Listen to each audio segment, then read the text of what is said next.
Hello and welcome to DFS Coach Talk.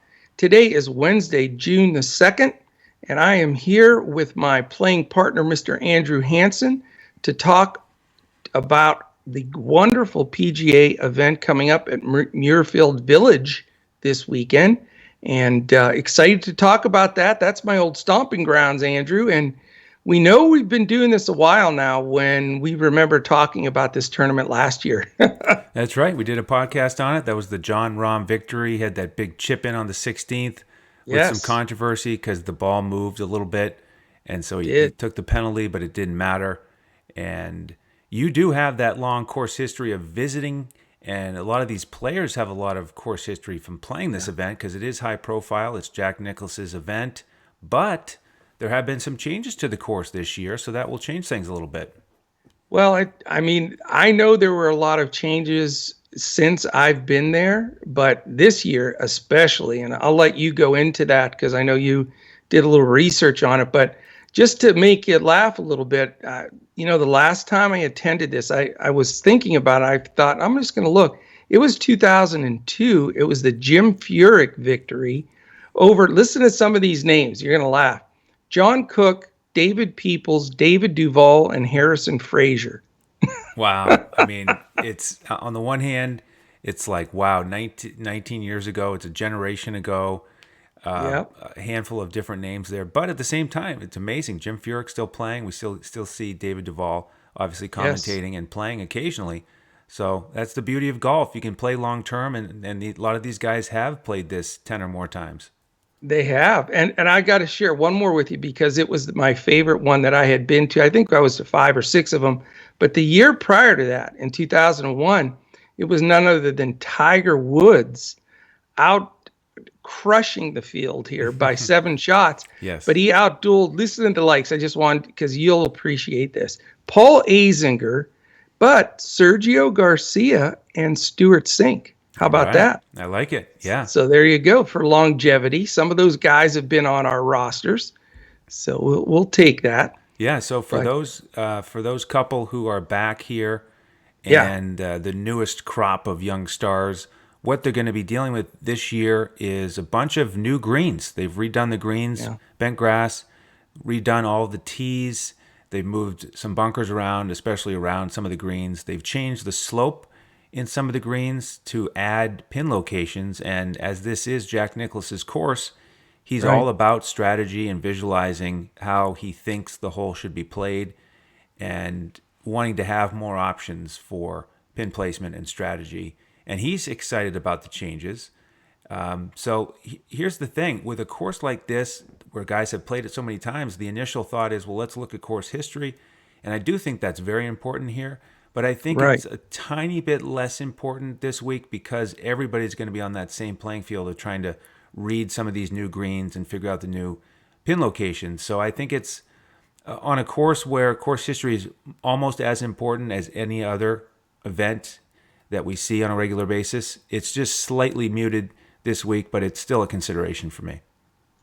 Yeah, and I'm with you. I mean, there are going to be some nuances. I mean, again, I've walked that whole entire course a couple of different times. I'm trying to think. The one round we followed Jesper Parnevik, all 18. We wanted to do something different rather than just watching certain spots. But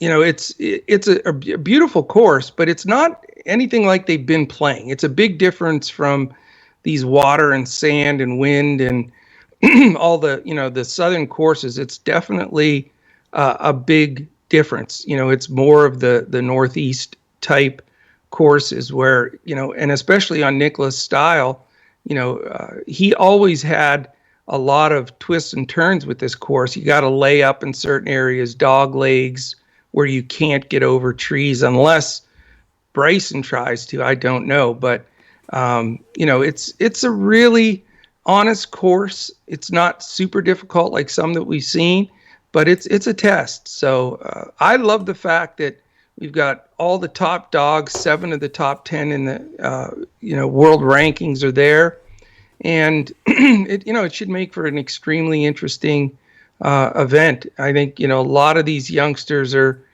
This has such a rich tradition. I think some of the new wave now is going to start setting their own traditions at this course. A quick thing on the weather too. I wanted to let you know the weather uh, tomorrow, Wednesday. I'm sorry, today and tomorrow, Wednesday and Thursday. There is rainy, so the course that's plays totally different when it's like that. You're going to really need your accuracy, guys. Length is going to help too because you're not going to get a rollout.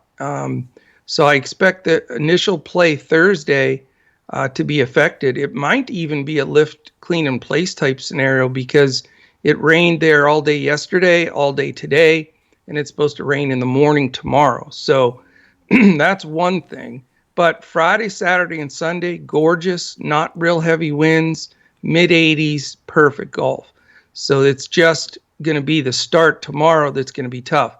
And one other thing, Andrew, too, that we may want to take a note of, if, we'll give out our full lineups as we always do tonight for the whole tournament, but I'm giving a slight edge to the guys tomorrow that go out in the afternoon because the morning's still going to be sloppy and wet, rain ending, but by afternoon the sun should peek out. It should play a little bit easier from what I can see. So, with our goal always being getting those 6 guys through to the cut, I will be, favoring in this event, not the morning tee times, but the afternoon if it's a close between 2 guys kind of selection.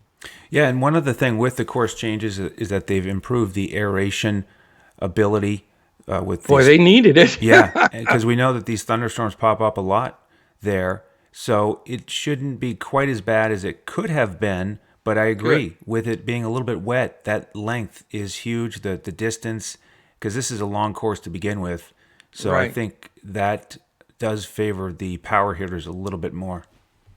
Yeah, and it's 75-43, par 72 though. So it doesn't look like intimidatingly long. At least it didn't back then. I'm sure with lengthening it Well, that that's it, 20 it's years ago when your drive was a lot longer yeah, off the tee. exactly. They were playing with just wooden clubs then. No, I'm just, but it's been a while. Let me give you just one real quick thing, and then I'm going to let you do your magic because you're the master of course knowledge and value. By the way, you had a. I want you to talk about your Oh, Mr. Eric Compton? Compton Oh, pick. yeah. He's our man. What the heck? I could not believe that pick. I was so impressed.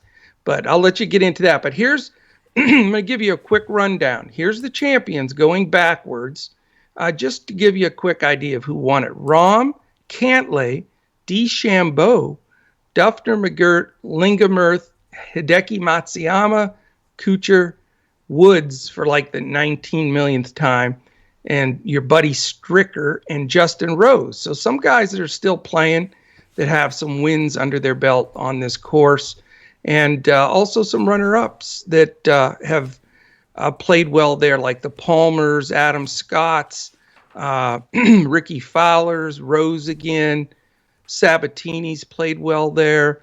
Again, Jim Furyk, those kind of guys. So, I think it's going to be a good mix of between all the new, uh, you know, level of guys that are in their early 20s, mid 20s. But don't be surprised if a couple of these mid 30 to early 40 somethings don't get into the mix as well. Yeah, I wanted to talk about some of those past winners and get into the value. And unfortunately, guys, a couple of those guys that I wanted to look at, like Stricker, he played so well at the PGA Championship that he's taking this week off. And we Nice. don't get Rose either. But I think it's important to look at some of these winners, some of these guys who've been runner-up. And Rom will circle back on here, of course. But let's get into some of these value plays. Let's just jump right into that because Uh-oh. Here, well, first of all, take your curtain call on Compton because I was texting you all weekend that this guy was so good. So give us for those that didn't catch last week's show, your call on Compton, why you picked him and how he finished so great. Yeah, so Compton was one of the 2 guys at, I believe, 6,100 that I Yes. mentioned on the podcast. Yep. The other one, Vizaki, didn't do what we wanted him to, but Compton was just the man. And what I liked about him is talk about veterans. He is a veteran. He's had a bunch of strong finishes on the PGA Tour before, and priced at 6,100, just trending up with his recent performances. And he was the man. So helped cash on FanDuel. And Yeah. funny that he was 6,100, Coach, because that's going to be a key number here for these value plays this week. And before I get Uh-oh. to the $6,100 magic number, a couple other guys here right in that same price range. You mentioned Duffner as a former winner here at 6,200 on DraftKings. He's made three of his Wow. last four cuts. Okay. William McGirt, a little bit older, 6,000 bare minimum price. He's coming off a Corn Ferry Tour event a couple weeks back where he finished top 35. So he's a veteran. That's a pretty nice price there. David Lingmarth, former winner here, 6,300. He was in that same Corn Ferry Tour event with McGirt, finished tied for 11th. So those guys, all three of those guys, I could see the justification for putting one of them in if you want to get a couple of these top 10 worldwide ranking guys and go a little stars and scrubs. I think this is a decent week to do it. But Nice. Which these one will be comped in this week is the question. it might be this next guy, okay, who's Oh, somebody you like to play. And I think you'll agree with me. It's incredible that he is 6,100. It's Kyle Stanley, who why is he 6,100? He should be 7,100. I I agree. That's I mean, crazy. he finished second here in 2018. He Yeah. finished sixth here in 2017. He finished tied Yep. for eighth last week. He made the cut at the PG. No, that's been on.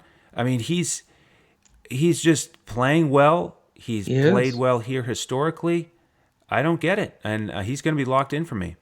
I mean, I had him last week, so that'll tell you how I feel about him this week on a course that he's done well on. So I think he's a misprice if you ask me. Yep. So he's the Eric Compton of the week this week, There we go. no doubt about it. Eric Clapton, as I called him on That's the right. other show. That's right. So, just be sometimes value presents itself in whatever sport, and you have to decide if you're going to eat the chalk. And people who are serious about this are going to dive in and see that price, and most likely play him. Right. But that's okay with me. I'd rather, go down that road, even if he's 20% owned. That's fine with me. So that's I'm the with you. the precursor to a stars and scrubs. Before I get into the other stat I want to talk about, which is scrambling, let's look at some of the studs and see if you have a feel for the top of the board, either based on the odds or past performance here. Are you zeroed in on a couple studs?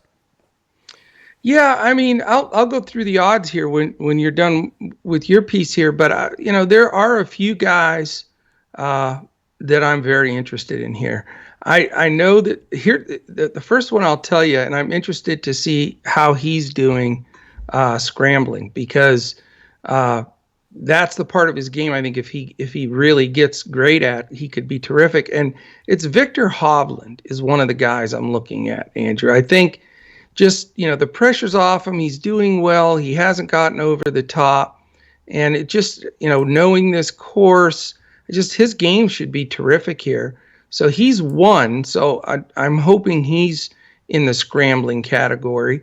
The other guy that I can't get away from him constantly because his price is right, and all he does is just play good golf, and that's Corey Connors, another guy that's just again played a different level this season. And then I'll give you the third one, and none of these are the top, Rahm, DeChambeau, Spieth, the big price guys, but they're right there with my normal builds, and that's going back to the well with Patrick Reed. Those are the three guys I think fit this course well that are, in the top 20 favorites to win it, but not in the top prices overall. Yeah. So I mean, Patrick Reed with the great short game, nice price. I like that. And Hovland and Connors, man, the way they've been playing tee to green, and that's the thing here. They've got the length and the iron play to get it Right. done. I agree with you. So those are all in consideration. And you can play all of those guys and Yes. make it work with a guy like Kyle Stanley. So I like Yeah. those guys. They don't make the top 50 in scrambling. There's really not too Oh many no. in the top Okay. 50 in scrambling, but I'll go through the short list here because last year this was the toughest course on the PGA Tour to scramble at and get up and down. So Wow. it's a key stat here, and no big surprise that the guy who won 2 years ago, Patrick Cantlay, was third in scrambling last year.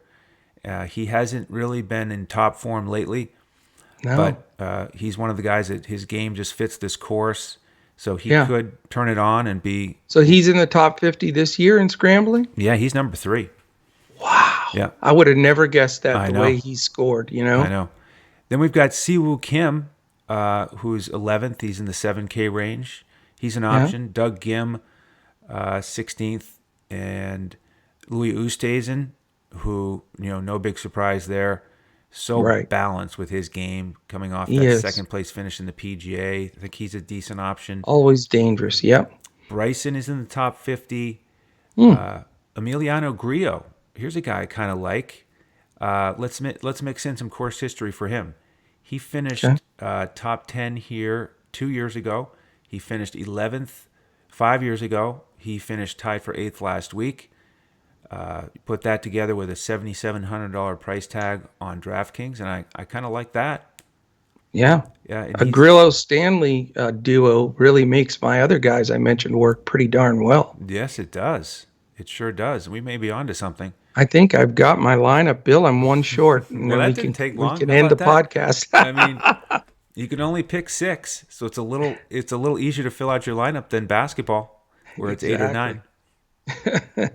So that's it. I mean, it's a short list of guys who are in the top 50 who are playing this week. There's a couple others, but those are the ones that kind of jumped out at me that I wanted to mention. So I think you look at some of these guys with the length and the scrambling, the course history. You put those together, and you're off to a pretty good start.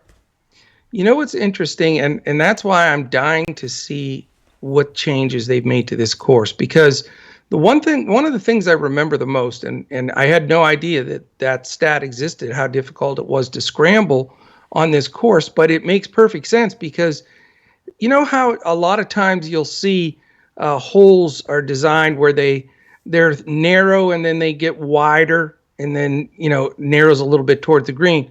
But the theme here is it's it's pretty wide at the tee off, but then when you hit these dog legs and everything, it narrows. You've really got to be in the right spots, because if you're not doing well off the tee or with your irons, then the scramble mode becomes much tougher because it's tight.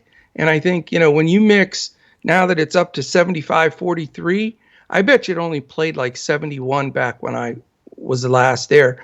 But that narrow approach made it tough. And when you got a bad kick, then you have trees to deal with, undulation that's not real comfortable. So I think but if they widened that was one of the things you had mentioned, that maybe some of the fairways, some of the approaches have widened a bit. Maybe that changes that stat a little bit and opens it up for some of the big hitters like DeChambeau. Yeah, I mean they've redone the greens again and some of the runoff areas, and a couple of them are less penal than they were. In terms of if you miss in the wrong spot, the slope isn't as severe. Something that Mr. Nicholas acknowledged and other guys have talked about, like Xander Schauffele. But again, it gets back to the guys who are great at scrambling. They're going to go and practice for a couple days on the new green complexes, and they're going to have an edge because they're going to pick it up and feel more comfortable with it. With all other things being equal against the guys who just don't scramble quite as well. So I think they'll adapt to these new, the new layout on some of these greens and have an advantage this week. It's going to be fun. Let me give you the top 10 favorites to win this event. And for me, it's good because I only have one right now plugged in. My other two are in that, 11 through 20 group, which is a nice place to live, it seems like, in PGA when you're doing DFS, because really there's such a fine line between those guys winning and the other guys in the seventh spot or eighth spot. It's just razor thin. But the favorite is John Rahm, defending champ, of course, 10-1. Then a guy that's getting money, like always, Jordan Spieth at 14. Then you have three guys. I don't know why they keep betting him, but I guess because he did win one of them. But McIlroy, Morikawa, and Thomas are all 16. DeChambeau, who opened up as the second favorite at 12-1, is fallen below all of those guys. He's 18-1, along with one of my selections, Victor Hovland. And then rounding out the top 10, both at 22-1, is Xander Schauffele and Patrick Cantlay. So, I mean, that's a lot of studs right there, and you could, pick any one of those to win it, and they very well could. So, great tournament. Yeah, I agree with you that any of those guys could win it. If I had to pick one, I think I might go Rahm. I'm not always just looking to pick the defending champ because it's hard to win events 2 years in a row. But Yeah. I do like that he finished top 10 at the PGA. Yeah. And just with everyone else, there's just a bit of a question mark up there. I'm not sure I bet them to win. And I'm also a little hesitant to pay up for them this week.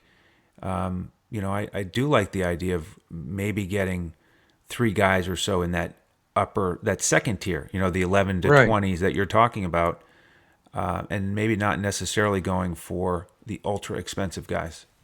Well, I mean, listen, I got to share a few of those names because they're just so juicy. I mean, Matsuyama, Finau, Fitzpatrick, Connors, Reed, Lowry, Oosthuizen, Scheffler. I mean, heck, those guys could notch a win without even thinking twice about it. So it's a balanced field, in my opinion. I wanted to ask you a question because we didn't talk about this last week. I think it was the week prior. Did you hear some of the comments John Rahm made in the media a few weeks ago? There's a couple things that have come up with him. Which one are you referencing?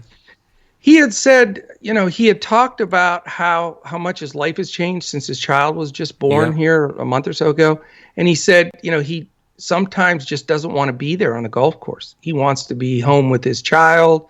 And, it's great that his perspective's changing and all of that. But, what I got out of that interview, I don't mean it to be negative because it's a good thing for him and his family, but it didn't sound like the focus was razor sharp with, he looked like last year and a few of the other years where he was battling guys down the wire that he wanted to rip their face off. He's one of those kind of competitors. Right. But now it just, maybe we're getting a little, the dad bit of Rahm here, and he takes the foot off the gas just a smidgen. That's a concern for me. That's a great point. I'm glad you made it. I do remember hearing something along those lines. So he came back and got that top 10 of the PGA, but Right. That was a major. And will he have quite as much motivation here? And I agree, looking back in the last couple of years, he's trying to get to number one in the world. And now maybe he's just feeling that change in priorities just a little bit, at least temporarily. So, that's why I mentioned it and open up to you to get your feedback on some of these studs. Because, I'm just not locked into any of them yet at this point. It's incredible how close these guys are. You really do a study of their results, their numbers, and all of the stuff.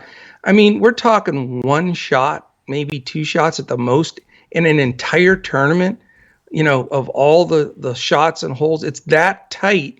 And, that's why really knowing what's going on between the ears with these guys, to me, is more important in golf than any other sport. Because we know, when we both have played, there's no other sport I've ever played where when I'm standing over that golf ball, my brain isn't thinking about 62 things. Keep this straight, do this. And then you got all this, if you have anything else going on. In other sports, you're just playing, it's coming natural. You're running down the court, you get the ball, you're shooting. Whatever it is, it's just all in the pace of it. But golf is such a brainiac game that, that's why I always try to keep up with, who's in the right headspace, where are they at, and what's the pattern, why. I'd love to know what Cantlay's deal is. Now, I've heard different things, about him maybe moving and, but all of those things matter. And, we're looking for every edge we can get in golf. That's the key. And like I say, it's not, we're looking for somebody that's going to shoot 75. I mean, they're going to maybe, it causes them to shoot 70 instead of 68. And that's the difference. So this is going to be a good one, though. I really think this is going to be one of those where it's like stacked up 5, 6, 7 guys could win it going into Sunday. Yeah. Very last point for me, talking about the mental side of things. We know that Ricky Fowler has struggled a lot, but he finished top 10. He's at coming PGA. on. He finished. That's key to. And he's got great performances on this course, Andrew. Right. Second place a few years back, so he's one of the guy that I like in that mid tier. That's a good pick. You got to watch that orange though all day if he has. Be ready for it. Look for it on the weekend. All right, man. Any final words for our golfing family here? That's it. Thanks for jumping in. Hit subscribe on YouTube if you haven't already, and check out our basketball podcast today. We had a lot of fun celebrating coaches' wins last night in basketball and baseball. So jump in with us as a member tonight. We'll give out our golf lineups here Wednesday night.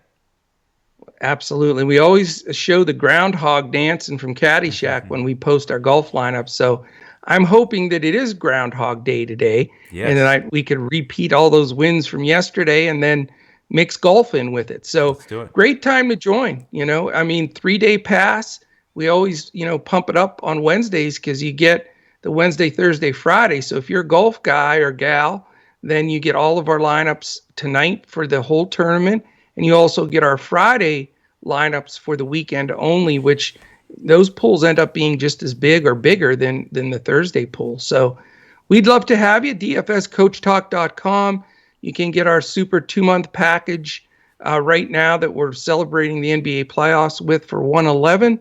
Or like I say, if you want to dip your toe in the water, not your golf ball, then 3 days, $10, can't beat it. So DFSCoachTalk.com. And that is it, my friend. Andrew, great job as usual. I wrote them down, Stanley and Grillo, and a couple other your folks here to make out my lineup. And we're gonna Compton. We're gonna call it the honorary Compton picks for the week. There it is. I like it. There. All right, man. Thank you everybody for listening, and we'll be back next week for sure when we look to crush it in DFS PGA.